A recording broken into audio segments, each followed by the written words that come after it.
presentation of the Oregon Sports Network. And Oregon is going to play in the national championship game.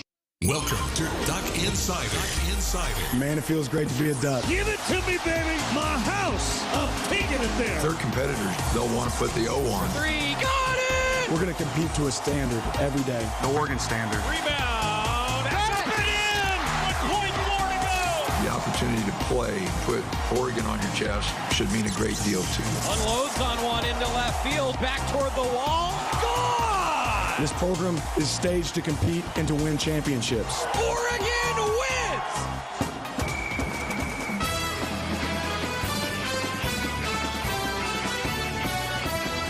This is Duck Insider on the Oregon Sports Network from Learfield, presented by On Point Community Credit Union. Better banking, local solutions. Live from the Country Financial Studio, let's talk Oregon athletics.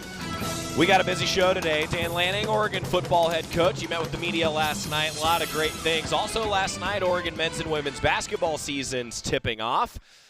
And a quick programming note before I forget. Women's basketball and men's basketball both with big wins yesterday, by the way. Love to see it. Women's basketball this Saturday, because of the football conflict, women's basketball will be broadcast across the Oregon Sports Network. Normal for our digital distribution. There will be a GoDucks live stream as well, but it will be on 95.3 The Score on local radio here in Eugene and on 1640 AM in Portland. So rather than the regular KGN 590 and 98.1 FM in Eugene, women's basketball also on 860 usually AM in Portland, going to be on 95.3 on Saturday and 1640 up in Portland. So 95.3 here in Eugene, 1640 up in Portland. Football conflicts, it changes things around. So if you're looking for the women's broadcast, starting at 10:30 with Terry Johns, that's where it will be. Also, just coming out from the Pac-12 conference, Leah Freeman, Pac-12 goalkeeper of the year. Well done to Leah Freeman and the Ducks as they enter their offseason. And volleyball, on the strength of the individual efforts in the 2-0 home weekend, Georgia Murphy and Mimi Collier have been named the Pac-12 Defensive Player and Freshman of the Week, respectively. Matt Ulmer, we actually sat down with the Oregon volleyball head coach earlier today. That interview on Duck Insider tomorrow, reviewing our epic Socks and Sandals Day at Matthew Knight Arena. Chief Compliance Officer Jody Sykes is going to be with us. A lot going on for Jody, and then we'll look back in a little more detail with Dana Altman and Folly Dante for men's basketball, and Grace Van Sluten and Tina Powpow postgame after the women's basketball victory. And then after practice today, of course, it is Washington week. A lot of student-athletes meeting with the media, including Bo Nix, Troy Franklin, Maliki Mataval. We'll try to get to those today. Probably going to have those on the show Wednesday and Thursday. Let's hear from Dan Lanning, Oregon football head coach. Last night, conducted his press conference via Zoom because all of us were over at Matthew Knight Arena getting ready for men's basketball after women's basketball had played. Here's Dan Lanning, head coach, talking Huskies this week. Great to have everybody. Obviously, really exciting week for us. We had really a good day of prep for our guys. They did a good job on the practice field attacking it. This is one of those weeks that you don't have to give any extra fuel for our players to be excited and ready to roll. They all understand the significance of this game, how important it is, and they're definitely ready to attack. But before we hop into that, I want to give a shout-out to Coach Graves and his W that he already got. I know Coach Altman's about to go get his right now. Excited to see the basketball team go have success. That being said, we'll open it up. Yeah, Dan, over the weekend, there was a report that you had mutual interest with Auburn. I was curious if you'd like to address that. Yeah, first off, I'll say things like this are going to come up when you have team success and when you do your job and things go the way, they're supposed to go. That's credit really to our team. That being said, I think there's a little bit of a problem in society today with people looking for what's next and where there's an opportunity. And the reality is, the grass is not always greener. In fact, the grass is damn green in Eugene, right? And I want to be here in Eugene for as long as Eugene will have me. This place has everything that I could possibly ever want. My family could ever want. I've got an 11-year-old that's lived in 8 states. The last thing I ever want to do is leave, right? So I want to enjoy this opportunity here. It's been a phenomenal place for us.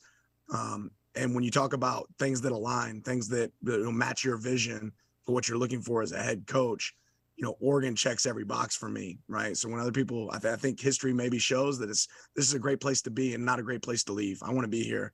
And hopefully that's the last time I have to really address it. But the reality is this is a destination, not just for me, but for elite players. And why is it a destination? Because great administration, great fans, great support. And it's a good reason to be here and why we're having success that we're having.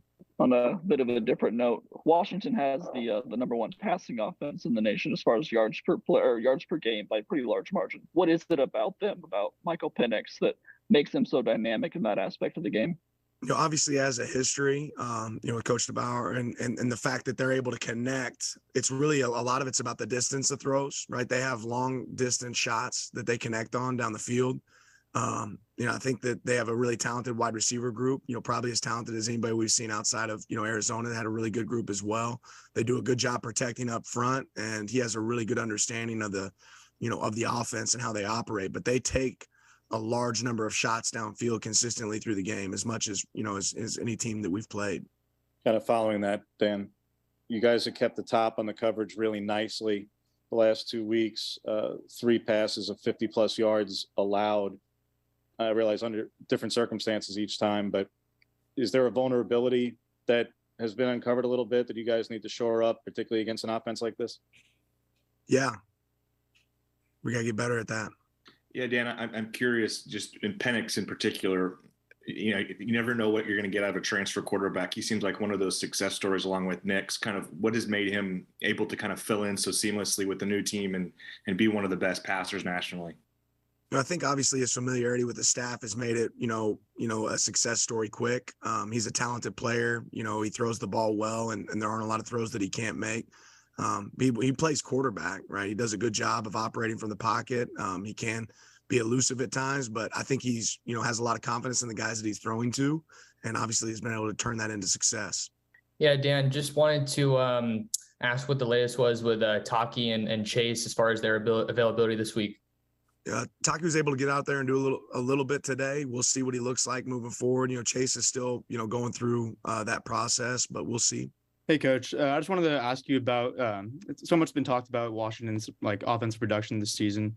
And I just wanted to know, the defensive mentality this week, is it more to bend, not break, or is there strictly a number of points you don't want to give up? Yeah, 0 points. And I'm not going to tell you our plan, but it's to stop the other team. Dan, did you guys appeal Jamal's targeting call and the result? We're going to get this question every week, aren't we? every week we're going to appeal. And y'all already probably know the answer. We have appealed. We got to coach better on our end of hitting in the strike zone, right? Doing a good job being in the target zone, and coach tackling better on our part. It's disappointing. I don't, you hate to lose players, and you want to be able to play, in moments like this, big games like this, you want your players to be available and able to play. And Jamal's a phenomenal teammate for our team. And, not having Jeff there in the first half, it gave opportunities for some other guys to step up this past week, but it's something we want to coach better so we can avoid it happening. You hate for it to happen late in the game like it did. Again, I know the intent of the rule is to protect players and make sure players stay safe. And so I'll say that we can coach it better so we can avoid it moving forward. Coach, to put it simply, what needs to happen for this defensive line to have more success in the pass rush and get into the quarterback? Winning your one-on-ones up front. This is a good O-line. I think this is one of the more talented O-lines that we've gotten to go against. But at the end of the day, it's about a man beating the man across from him. You have to have great get off. This is a team that's going to quick set more, and they change their protections. They'll cut up front. They do some different variations of looks. We have to be able to handle that well. But ultimately, you pull up a sack tape every single year, and the number one trait of a team that gets sacks is phenomenal effort. So we got to give great effort up front and be able to finish and make sure he's not able to hold on the ball. With their 2 main receivers in Adunze and McMillan, Dan, they're and several others for that matter, they're kind of, I think, the first team since Arizona who can really test you guys with that many targets. What do you see in Adunze and McMillan in particular, since they're very consistent contributors to them? Yeah, again, I think, the thing that shows up with all these guys is the targets happen, a little bit further down the field. They are guys that can catch the ball and run as well. In space, they do a good job with the screen game, but ultimately they're really good route runners. Seems like they have a really good understanding where the ball is going to be placed. It starts with a vertical passing game, and then they're able to hit balls on overs and climbs, crossers. They do a good job of changing the variations of routes that they run. So we have to do a good job matching up. You mentioned a couple of dinged up guys. Can I ask about a couple more? DJ being one of them, Stephen Jones, is he getting closer? And I guess Jordan James, Was that an injury that kept him out of the game, or was that?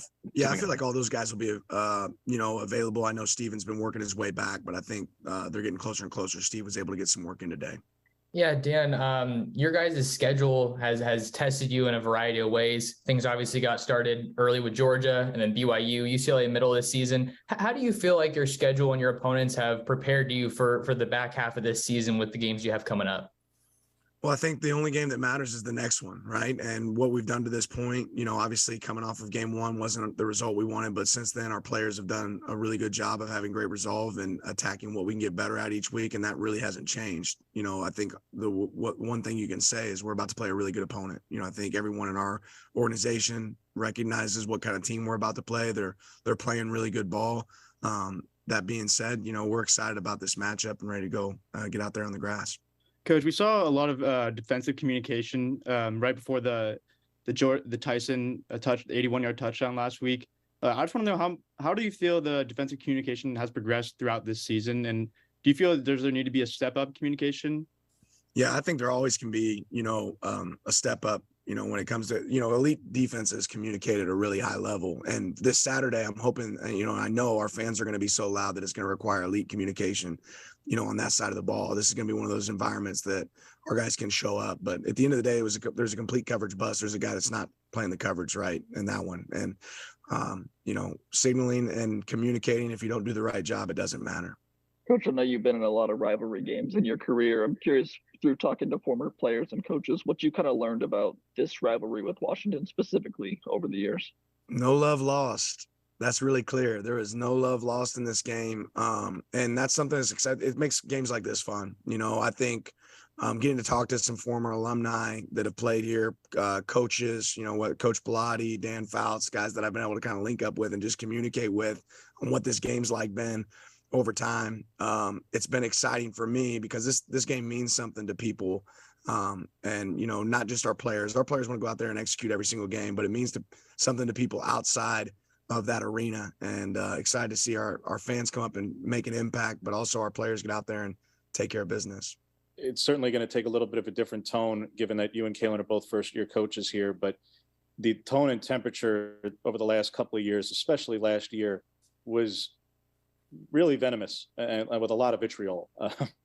There's a lot of things said that became headlines during the week, comments post-game in the locker room about everything that's wrong with football. How do you kind of embrace parts of those things, and how much of the tone that for the players who return, do you want them to keep some of that, and do you want to put your own stamp on this? I can't really speak to, anything that's necessarily happened in the past. I think that there's a thing called pride in performance and the way that we prepare and the way we execute the game. But generally for us, we want our pads to talk, right? And that's the plan. We hit the grass, our pads are going to do the talking. And this game means a lot to us. I've got a lot of respect for, Kalen. He's one of the winningest coaches in college football. He's had a lot of success, and he's kind of done it the hard way, right? Come up, from small school and worked his way up and really busted his tail to get where he's at. So there's a lot of respect on my end for him and the job that he's done. That being said, this is a game we want to win, and I know how important it is to all Duck fans. More rivalry talk, I guess. You mentioned talking to players, former coaches. Does this game come up organically? Did you kind of seek out what this game means, or is that just something that happens naturally in the course of conversation? Yeah, it's combination, right? I wanted to be able to just, make sure that I'm able to speak from knowing, right, rather than assuming. And I don't know that you get that without having some communication. And I'm always looking for ways for us to play, at our best. And I feel like an opportunity to play at our best is just to soak up some knowledge of some people that have experienced it firsthand. When we talked about BA and him really playing very well for you, Dan, a couple of weeks ago, but he's kept that going. And I don't put all the stock in the world in Pro Football Focus, but they do rate him very well and grade him very well. What has he continued to do, not just in a one-off, not in just passing situations, to be that effective for you on all downs? Yeah, he's proven that he can get guys down on the ground. That's something that matters. Obviously, his range and speed has been, special in the passing game. I know if he was sitting here with you right now, he'd be telling you the things that he can do better, which that's what I always look for. He was a big helper as a teammate last week, running down for us on kickoff. I think he's growing in his role in special teams as well. So look for him to do more big things as we move forward. But I know he wants to improve, and we certainly appreciate the effort he's putting in. Dan Lanning, Oregon football head coach, his weekly press conference previewing that 4 o'clock kickoff coming up at Autzen Stadium. Ducks hosting the Huskies. It's rivalry week. Well, it's rivalry week, and we've got the Chief Compliance Officer, Jody Sykes, joining us here coming up. Quick timeout. When we come back, it's Athletic Director Tuesday on the Oregon Sports Network from Learfield. Hey, Duck fans, we're all about protecting our home turf here in Eugene. You should do the same for your home with Country Financial Insurance. Most home insurance doesn't account for inflation, but with Country Financial, yours can. If something happens to your home, make sure you can rebuild the same house in the same place. Call a local representative or 866-COUNTRY and get a solid defense for your home. Home insurance policies issued by Country Mutual Insurance Company, Country Casualty Insurance Company, or Country Preferred Insurance Company, Bloomington, Illinois. Property must meet age and condition requirements, which vary by state. From the weight room to the classroom, on the field and off it, On Point proudly supports University of Oregon athletics because student athletes do so much more than bring us pride on game day. They bring our entire community together in Eugene and all across Oregon. So whether you're watching the game in the stadium, at home, or at your favorite local business, their success makes all of us stronger. On Point Community Credit Union, onpointcu.com. Federally insured by NCUA, Equal Housing Opportunity. Don't go anywhere. Duck Insider continues after these messages on the Oregon Sports Network from Learfield.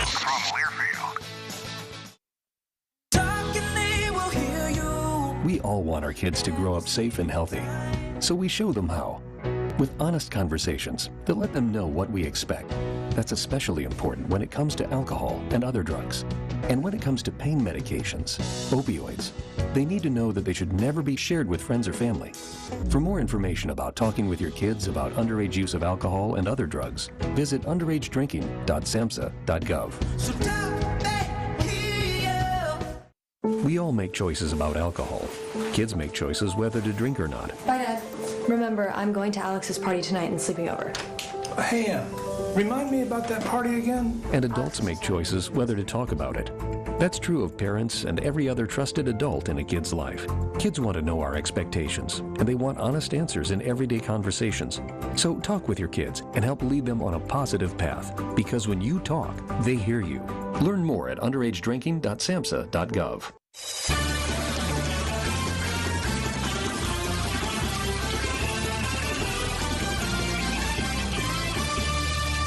Back inside the Country Financial Studio, it's Duck Insider, presented by On Point Community Credit Union. One of my favorite segments that we do about every 5 weeks. Jody Sykes is here, everybody. Hi, Jody. Hi, Joey. How are you? I'm great. You probably can tell, but I am not yet in basketball shape. Because your voice is a little scratchy yeah. today? So yesterday, all right. I thought, okay, first game. You know, get excited when you have a Dante dunk. See, I can't even do it now. Like, I can't even. Tea, honey. So, where's How we doing? It's over here somewhere. Hang on. This was filled. This was filled to the brim with lemon and honey water. You go. Okay. This was my 6th one. Oh gosh. Since the game last night. Oh my. Well, that's impressive that you're trying to get back in shape here. Yeah. Let's ease into it next time, maybe. Well, so I've asked a lot of broadcasters this, you know, like, well, how do you do it? And it's funny, actually, a lot of them are like, well, do you do like a daily show? I'm like, yes. They're like, oh, you're host. I'm like, really? Okay. And I said, well, I guess it's like, yeah, like you're putting it on. You know, most guys try to like take the next day off after basketball. Baseball's a little different. I don't have to get as hyped up. The crowd's usually not quite as loud the whole game. But in any case, when the crowd is loud, shout out, by the way, to the picker last night. Awesome staying in Matthew Knight Arena from both women's basketball and men's basketball. Was an awesome environment. Bo Nix signed autographs for kids that came up to him. All right. A lot of football players were there. Saw some volleyball players there. I mean, that's what it's all about, Jody. It was great. The attendance was great. Awesome. That's an awesome environment. So when the broadcaster is a little raspy the next day, it's usually a good thing. It's okay. You know, yeah, exactly. Exactly. Okay, so I always start our segments with a very general question for you. So you're the Chief Compliance Officer, Sports Liaison for women's golf, for beach volleyball, and then now actually doing a few other things because the senior staff is down a member with Lisa Peterson advancing in her career. So I wanted to ask you about that too. But general question, as always, to start. I'm going to get in my learning position. What's the latest in compliance? What should fans know? Yeah, no, I thought about this question, in trying to prepare for our annual segment here, or weekly or 5-weekly, whatever it is, segment, and just thought about this question of what would the fans be interested in knowing? Because we haven't really talked details about compliance lately. The process that we would normally talk about would be about the proposals or the things that passed or the things that are out there. And the process right now with the Transformation Committee and the new NCAA Constitution, they're just very, very different. So what I thought the fans might enjoy, and who knows if I even have a good gauge on this or not. You do. Trust me, you do. But what I thought the fans might enjoy to know is the general direction of the NCAA rules and the NCAA compliance function is changing. So this transformation committee has been tasked with helping clean out or clean up the bylaws that don't have anything to do with the new direction of the NCAA Constitution, right? Okay. So last January, end of January, we got this new Constitution. So since then, these last 10 months or so, these different proposals that you've seen come through, changes that maybe you've been hearing about or that get publicized on social media, things like that. Or that a schmuck like me talks about. They're all related to some of this transformation committee work. And we're going away from what we're seeing with this transformation committee is we're going away from the NCAA legislating fairness and equity and level playing fields and things that used to be the tenets of where the NCAA rules came from, right? So you can only give X number of meals because everybody is only giving X number of meals. Or you can only have X number of coaches because everybody is only having X number of coaches, right? And the old philosophy was trying to keep the lower resource institutions on somewhat of a playing field with the higher resource institutions. We're going away from that. Right. Now that was kind of like the autonomy conversation. Right? And so that's where it started, right? So it was the back in the day when everybody was trying to be on the same page. And then we started to progress towards this autonomy conversation, right? So now we have basically the Power 5 schools, the Autonomy 5 schools. There's about 65, I think, schools that are in this kind of section of, you probably have the money somewhere, maybe, I don't know. And if you want to, it's all permissive legislation, right? So you could, if you want to, do this. And then the group of 5 and the other schools can all opt in. So if you have a group of 5 school that wants to do some of these additional things, they can choose to. It's permissive legislation, right? And that's what we're seeing with this next wave too, is it's going to be permissive legislation. So if some of these things that are coming down through this process pass, for example, we might have the ability to pay what is now the volunteer coach, right? But again, that requires resources, and so there's a chance that some of the smaller resource schools won't be able to do that. There's a chance that we might not be able to do that, depending on how the budget and everything works out, right? But those are the things that are kind of coming down to say, look, let's stop putting kind of these limits or whatever it might be. Here's what you're allowed to do, and then you decide as an institution where you're going to go with that.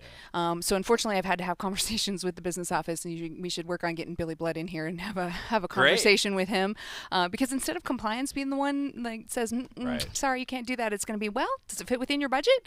Okay, great, have a good time. And so I think that's where we're gonna head down that. Well, path. And it's a very real situation, right? I mean, like I unfortunately manage a budget, and I hate it. It's probably my least favorite part of my job.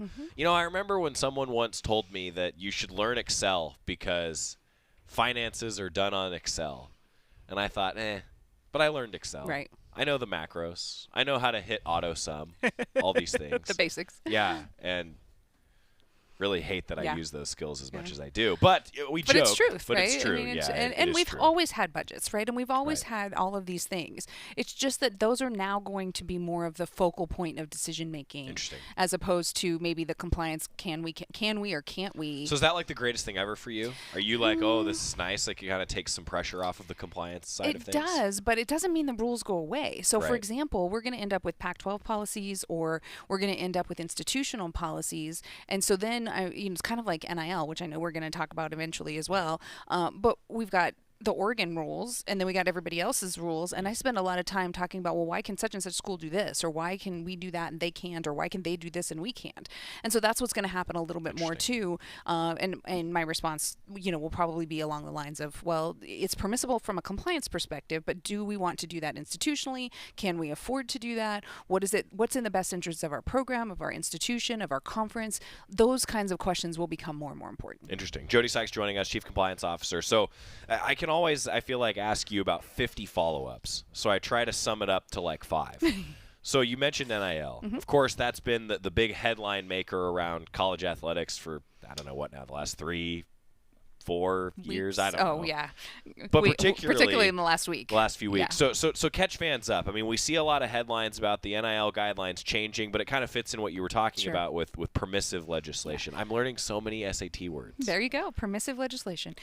So, I mean, I think most of the fans are aware, July 1st, 2021, everything changed and student athletes are now able to capitalize on their name, image, and likeness, right?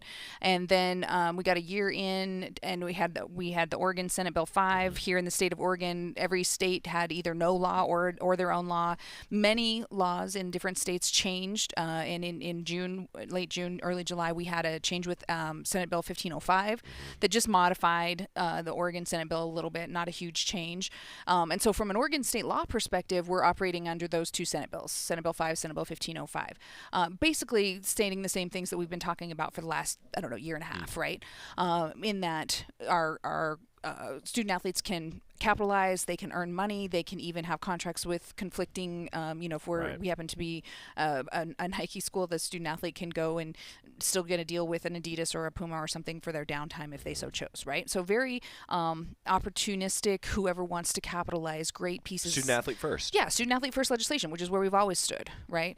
And the NCAA's policy was very vague, and it had no pay for play, no recruiting inducements, and follow your state laws. It was a little more complicated than that, but that was the short version, right? That's for the layman, though, like me. So that's what we've been dealing with in the last year or so, right? And then this past week, maybe a week and a half now, the NCAA actually put out I think it was a 3-page memo, kind of with some more details and a little bit more clarity on what can and can't be done.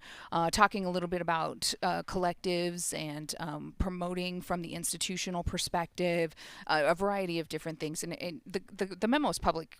If you want to go Google it, you can get it to pull up. How many pages? 3.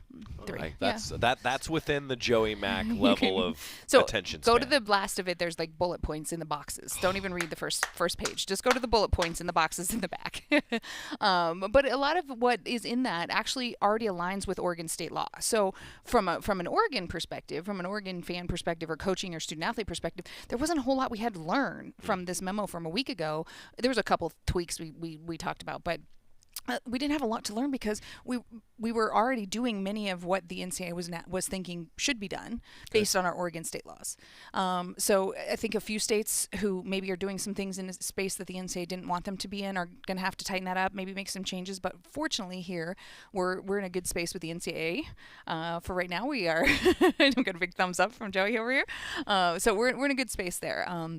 Our student athletes are still, capitalizing on name, image, and likeness. Those that want to pursue it are. Those that don't want to pursue it aren't. We're still producing rules education and different educational workshops. We're working with our local community vendors and people who want to come in and educate our student athletes.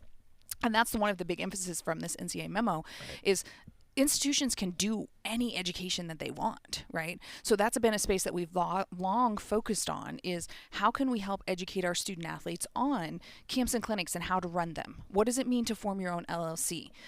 What about taxes? How all of this is employment and it's earnings. What do you do with the taxes part, right? So things like that where we've really tried to focus on how do we help you understand the hidden parts or the education needed to operate in this space some of our student athletes have never had a job, right? They've never seen a W-2 or W-9 or any 1099s they don't even know what those are, let alone how to deal with them. Yeah, they're forms that I've had to fill out. They suck. That's my summation for But if you want to get paid. That's right. It's a necessary thing. There you go. It's a necessary thing. I joke, but I think it's actually great. One of the things again, many of you know this, married to a teacher, a lot of teachers in the family. I'm a big believer that more of that education in high school and things probably would help society. Now, that's just me speaking my opinion. I don't know if anybody else agrees with that or if anybody cares, but that's my opinion anyway. So I love that. From a student-athlete perspective, I think it's great. It's real-world skills and education that you need to know. And, there's been a lot of momentum, Jody, to kind of sum it up because we could get into the nitty-gritty, and we will. For sure. Because I know there's more coming in January. Right? Theoretically, end of January, if we have another one of these at the end of January, we can talk about the details of those proposals. Not necessarily related to name, image, and likeness, but related to some of those compliance changes that could be coming down. Excellent. Okay, so end of January, I'll try to remember that next time you get an email from me. I got you. Perfect. So, but But to sum it up, there's been a lot of momentum moving in this direction for a lot of things. And at the end of the day, it sounds like it fits with what the Oregon philosophy is, which is student athlete first. And it sounds like it's more institutions are more able to exercise things in that way. Is that a fair summation? That is absolutely fair. And the student athlete experience has been first and foremost for the University of Oregon and for our administration from the beginning. Many of us got into this business or into this field of career because we wanted to help the student athletes have similar experiences to what we had, to the success that we had. Those are the things that will continue to be the focal points for the University of Oregon and for most athletic departments across the country, because without those student athletes, none of us have jobs. That's right. 100%. Can agree, can confirm. Jody Sykes joining us. So we're going to get a timeout. I want to ask you a little bit about a great fall for women's golf and a few other things going on around Oregon athletics, recapping men's and women's basketball's tip-off victories. That's all coming up on the Oregon Sports Network from Learfield. Dear gas prices, Toyota is the #1 retail brand for electrified vehicles for 22 years. That says it all. Toyota hybrids. Find yours at toyota.com. Toyota, let's go places. Based on manufacturer estimate CY 2000 through 2021 sales. At Shadow Hills Country Club, our all-inclusive event pricing allows us to take care of all of the details while you enjoy your event. Our wedding garden, expansive grounds, ballroom, and meeting rooms can accommodate any size event and come complete with full catering and service staff. From weddings to business and social events, Shadow Hills offers the benefits of a resort atmosphere and the peace of a country setting just minutes from downtown Eugene. For more details, call us today or go to shadowhillsevents.com. Dear gas prices, Toyota is the #1 retail brand for electrified vehicles for 22 years. That says it all. Toyota hybrids. Find yours at toyota.com. Toyota, let's go places. Based on manufacturer estimate CY 2000 through 2021 sales. Duck Insider continues after this timeout on the Oregon Sports Network from Learfield. Meet Ed, movie buff, animal lover, safe driver. 5 years of driving an ambulance teaches you a thing or two. If people knew what I know, lives could be saved. When I see a car trying to rush past a turning bus, I get concerned. You see, when big vehicles turn right, they have to swing wide to make the turn. And that's a lesson you don't want to learn the hard way. When trucks and buses turn, let's you and I wait. It's our roads. It's our safety. Visit www.sharetheroadsafely.gov. I've been driving trucks for a long time, and safety is my #1 priority. I know that my truck has huge blind spots. That's why I remember to check my mirrors often for smaller vehicles. Everyone can help keep our roads safe. Next time you're behind the wheel, try to avoid lingering in those blind spots. It can be dangerous. Let's all plan to share the road safely. Learn how at www.sharetheroadsafely.gov.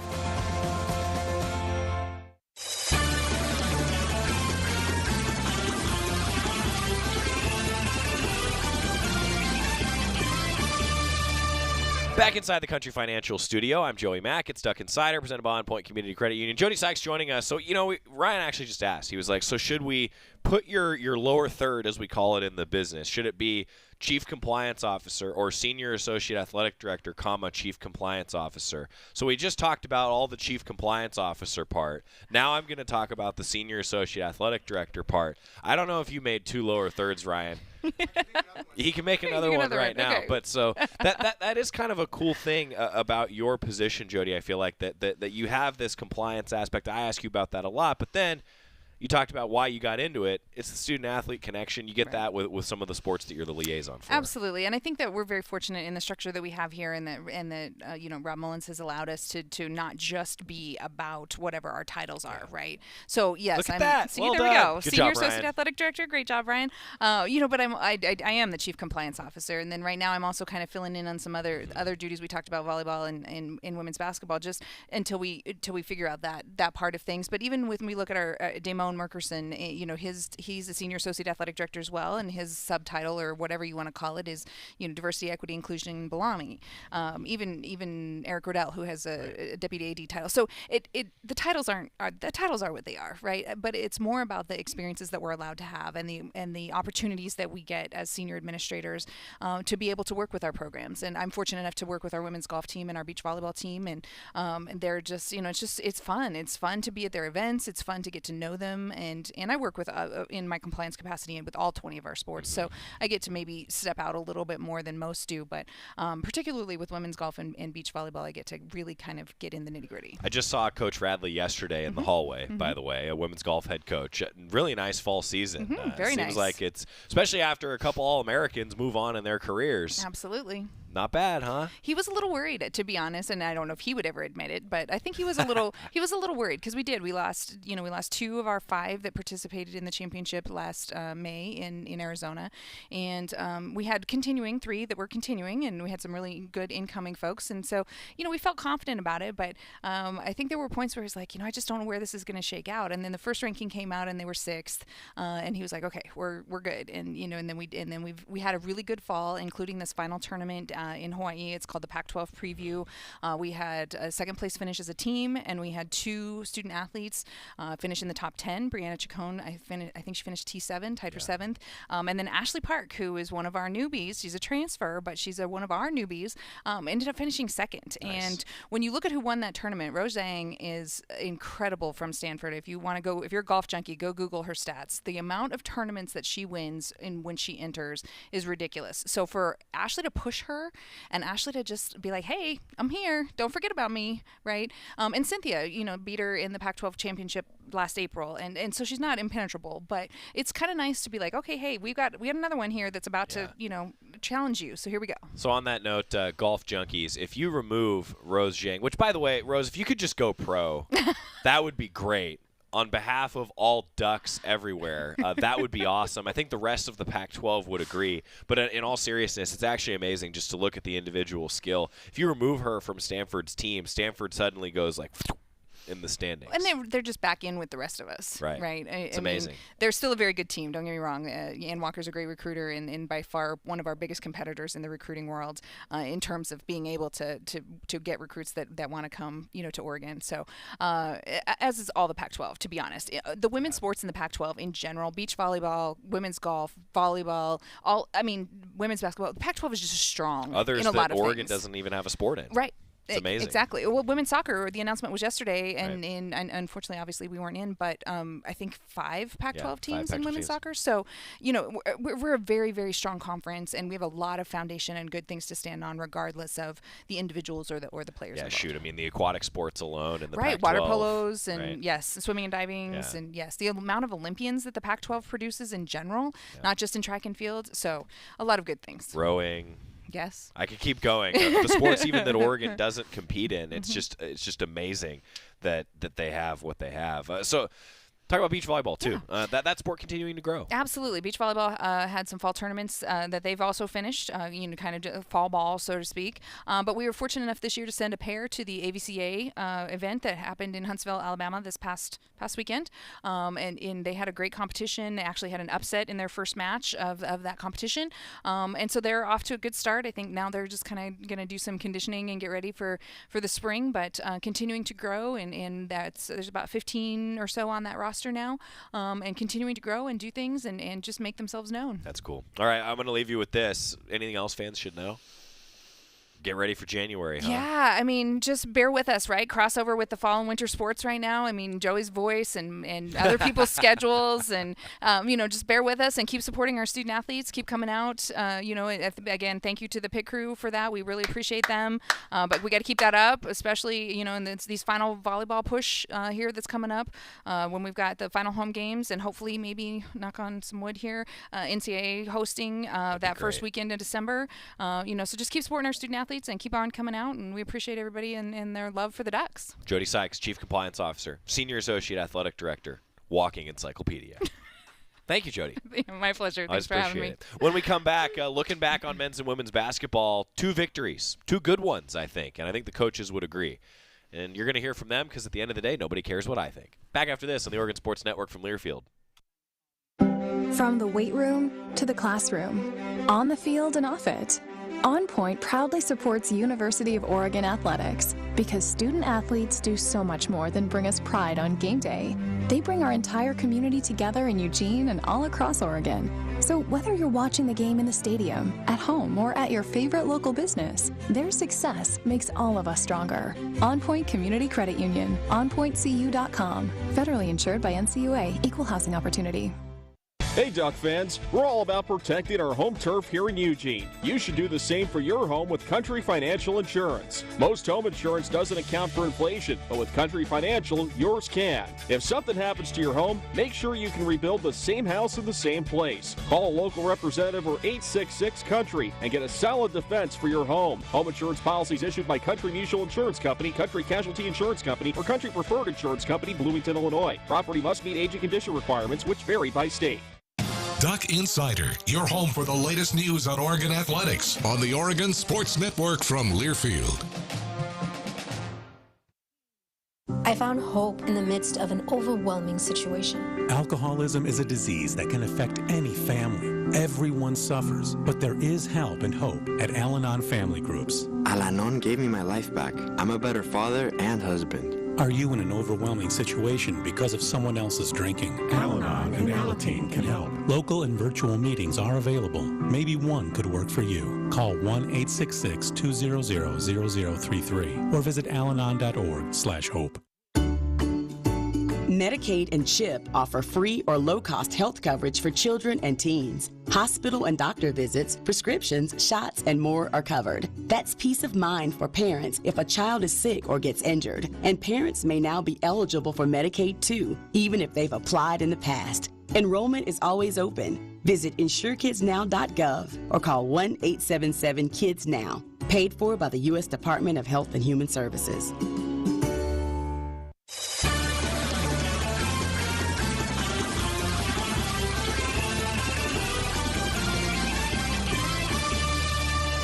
We are back on Duck Insider, presented by On Point Community Credit Union. I'm Joey Mack. Going to hear a little bit from Dan Altman coming up. An 80-45 win for the Ducks. Four Ducks, in double figures. And the fact that N'Faly Dante notched his fifth career double-double with 16 points and 10 rebounds in only 26 minutes.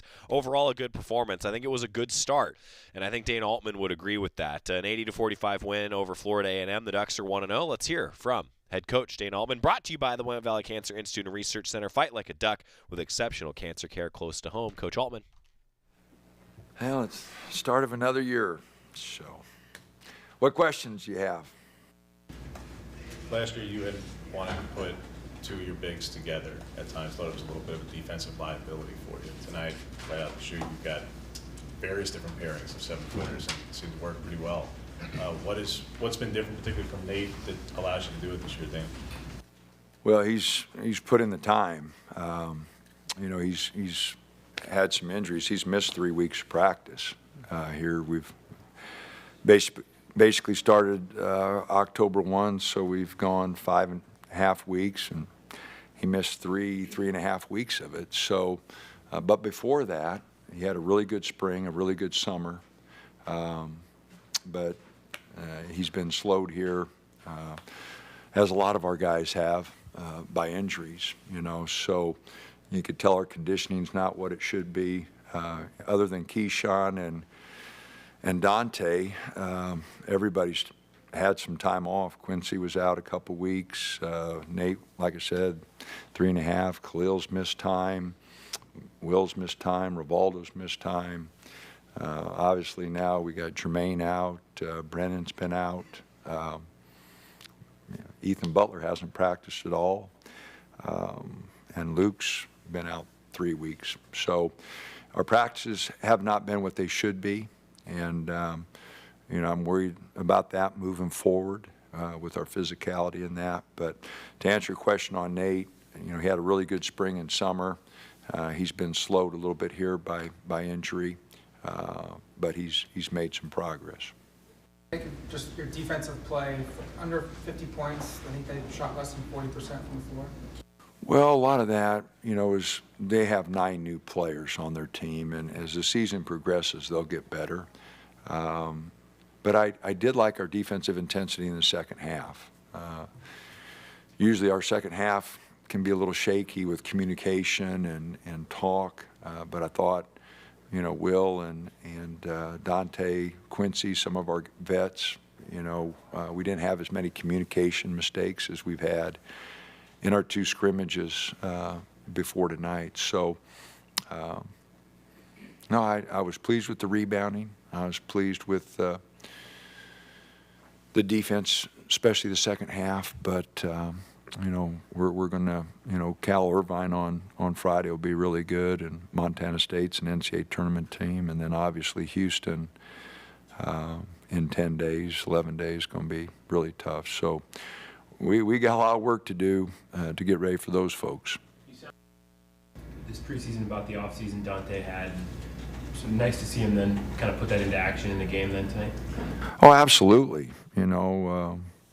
7 for 11, 10 rebounds, a couple turnovers, 4 steals. I thought he did some really good things. One little stretch in the first half, I didn't think he was focused, but other than that, I thought he was really focused. I thought he did a great job. Where do you think he's made kind of the most progress in his game, finally having a full preseason? Well, healthy. He hasn't had a summer with us, and I've mentioned a number of times, a guy 6'11", 250 pounds coming off of ACL, it just takes a while, and last year he missed the early part of the season. He was on a minute restriction clear until January, he only averaged 20 minutes a game for us last year. I'd like to get him to between 25 and 30, a game, because if you looked at our stats from a year ago, our analytics, when he was on the floor, our defense wasn't bad. When he was off the floor, we took a big dive. So, he gives us some presence in there. He did block a couple shots, I think. Nope, he didn't. But Khalil got a couple, Nate got a couple, but Dante's got to get off the floor and get us a couple. Seemed like Will was maybe a little bit passive early on. How much of that is kind of by design early on, trying to get other people involved? I thought he played with the ball too much. He's just straight line drives, make plays. And I thought he messed around with the ball a little bit too much. He's been practicing really good. But I do like the way he pushed it early and got guys involved. He made some great plays. We just didn't finish him. But he made some really good plays, 4 assists, 1 turnover. Like I said, guys missed shots. He should have had 7, 8 assists. We just didn't finish the plays. But I just thought a few times he had a little simpler play and just kind of messed with the ball too much. But I'll have to look at the film and sit down with him. He's a student of the game. Will wants to get better, and so, I'll just, like I said, I'll have to look at the film and see, but I just thought a couple times he should have burst to the basket, see how the defensive responded and make a play. Khalil did seem to do a little bit of everything. What did you make of his debut? We just got to get him in second gear or third gear, He is talented. He's bouncy. He had 5 rebounds, which is good. But, the guys threw him a couple passes he didn't, go get and finish.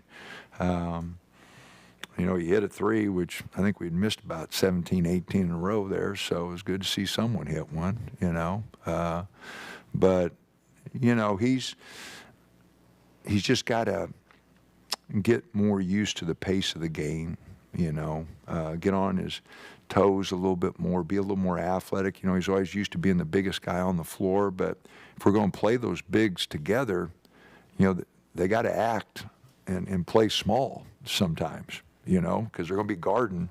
Not everybody's going to have 2 7-footers out there to match up with, so somebody's got to get out on the perimeter and match up, and they've got to get on their toes and be athletic. And they have a tendency to just want to go back and stand. Can you press that upon Nate and Khalil fast enough, Dana, when you have a team like Houston who shoots from the perimeter like they do when you get them in? I don't know. Like I said, it's a work in progress, and they got to keep making steps. If you're on the court, you heard me screaming at them, on your toes, you guys got to be ready to make plays. You can't go back and stand. And, that's the tendency for big guys coming out of high school. They're just used to being in the paint and kind of standing around, and we just need them to be a lot more active. What do you think of Keyshawn's performance? Seems like his quickness and speed could really... It can.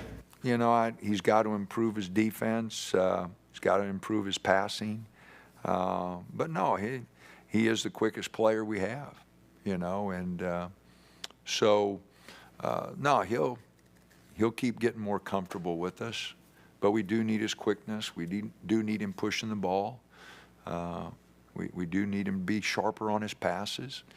But no, I think he's the only guy that's been at every practice, so I can't complain, And I think, like I said, I think his game will come together. He hit that first three, got a little carried away with a couple, and I think it took him out of a rhythm. He's been shooting it really good in practice, so, and guys have those nights, where the ball just doesn't go in. You gotta figure out another way. What are your thoughts on this Pac-12 HBCU series? Well, I thought it was really good yesterday. We got the teams together, and Coach McCullum, who's a wonderful coach, wonderful guy, was here 3 years with us. I've known him since 1989 when I took the job at Marshall. He replaced me. I was an assistant at Kansas State. He replaced me at Kansas State with Coach Kruger, and so we've been friends. I've known him since 1989, and like I said, he was with us for 3 years, and we worked together. And I know how he's got a great basketball feel, and so it was good to listen to him and their team, talk about the differences between the campuses. And so we're having dinner right now together, so I think all our guys benefit from learning about different experiences, and so we go there next year and play. We're in a tournament in Florida, and we go there and play before the tournament. They got a great facility. I was down there a couple of years ago to see Robert, and I got a great facility, so Tallahassee's great town. So he's a wonderful coach, a wonderful man, and he did a great job for the University of Oregon, and I'm happy, he's got an opportunity to lead his own program. Awesome stuff from Dana Altman. I thought that was great, talking about the connection with Robert McCollum, but also this Pac-12 and SWAC Legacy Series. There's a lot of educational opportunities for the student athletes, and we saw that, and we've talked about that over the last couple weeks heading into this game.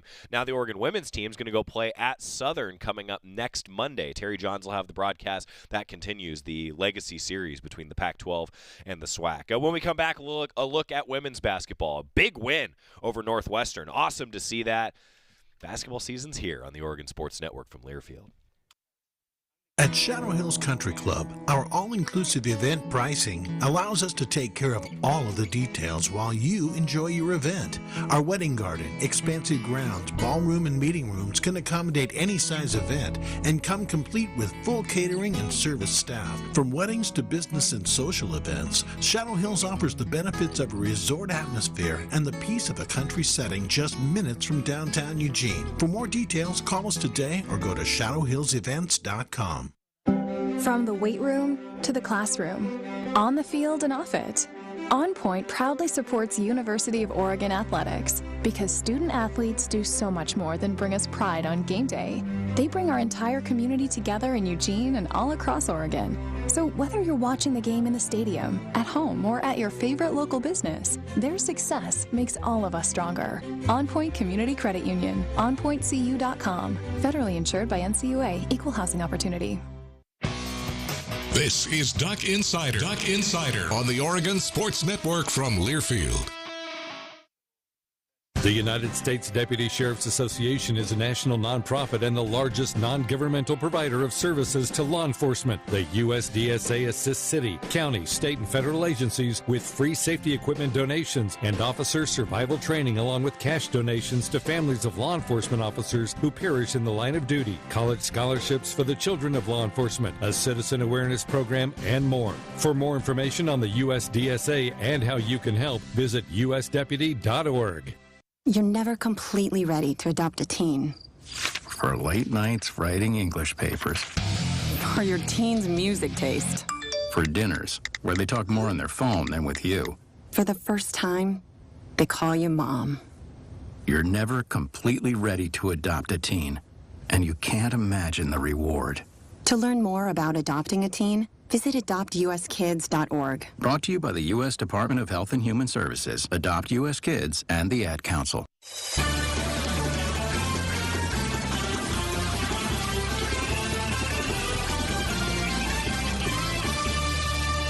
Back inside the Country Financial studio, Devin asking if I saw his tweet with a shirt idea. I got to be honest with you, Devin.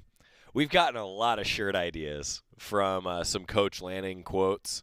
One of them I still think that Jorgie deserves some royalties for, because he's asking about early kickoffs, and that's where we got the eggs, breakfast, and go whoop ass from Coach Lanning. A lot of program references. Oh, I see. Get with the O program. Yeah, clever. There's been lots of good shirt submissions. Well done, Devin. I think that's fun. That's what it's all about. Women's basketball, a 100. They hit the century mark to 57 win over Northwestern. They shot 53%. And, when you shoot 47% from three, good things tend to happen. Ducks were also 83% at the free throw line. I thought the defense was pretty good. And Grace Van Sluten sure looks like the real deal, doesn't she? 20 points, 10 for 16 from the floor, couple of rebounds and 3 assists. And Chance Gray, 14 points, 4 rebounds and 4 assists, impacting the game in a lot of different ways. The two freshmen sure looked like they could be really good. And then off the bench, I thought that Jenna Asai, a really nice performance. 17 points, 3 of 6 from the floor. And you don't see this very often. 9 for 10 from the free throw line for Jenna Asai. A couple of rebounds and 3 assists. And then what I loved in this game, and this isn't going to be the one that necessarily jumps off the page at you, but Philippina Shea, 8 points, 8 boards. I think she could be a really valuable piece to this team. And it doesn't have to be that she scores 8 points every night, but if you can get 8 rebounds every night, gotta like that. And then Tina Paopao, 14 points, 6 rebounds, 3 assists. Overall, a just strong performance from Oregon women's basketball. 100-57. Kelly Graves was darn happy post-game. And they've got a doubleheader with Oregon football coming up on Saturday. Tomorrow after practice, Dan Lanning will meet with the media. We'll have that for you to lead off Duck Insider. Also, we're talking Sox with Matt Ulmer. See you tomorrow. Victor deployed for the first time to Afghanistan in 2003. He sustained a moderate traumatic brain injury. One of the most important elements of caregiving is taking care of yourself. For many military veteran caregivers, their caregiving journey starts earlier in life and lasts long.